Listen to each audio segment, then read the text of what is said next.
You know, amazing too that we weren't the only ones who felt this. The animals were also feeling this, and so Carrie Fury went over to the Norfolk Zoo and talked to the animals today. Carrie?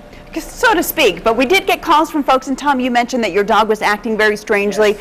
We know that during weather events, animals react, thunderstorms, tornadoes, things like that. But during this geological event, more people were commenting on the fact that their animals were acting very strangely before any human beings noticed anything was going on. So that's the big question. Do they really know these things are happening before we do? So we went to the zoo to find out.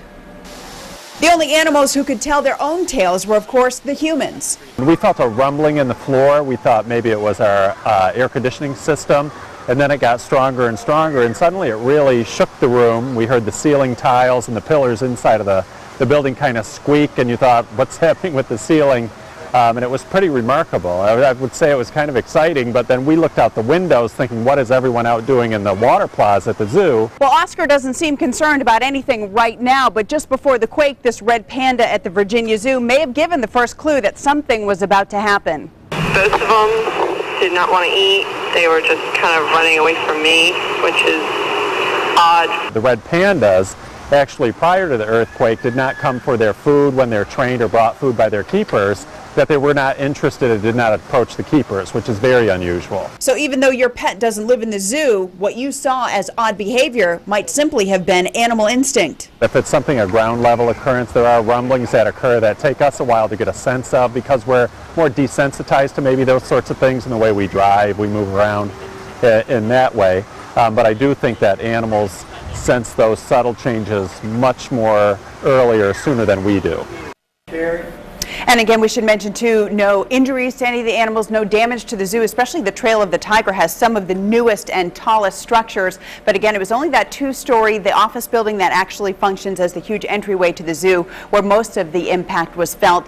The director, Greg Bachheim, said one of his concerns was that there could be a water leak because of shifting groundwork, because there's quite an infrastructure below what you see at the zoo. And he said that has happened in the past, but it didn't happen today, so all was well. Carrie, you were out there at the zoo, as you just did a report on that, and you were talking about how the animals acted a bit strangely even before all of this happened. Did you notice anything strange before any of this? I didn't. You know, at the time of the quake, I was driving to pick up my children from preschool, talking to my husband who worked in Dominion Tower, and the last thing he said was, "Oh my gosh, this whole building is rocking. I'm getting out of here."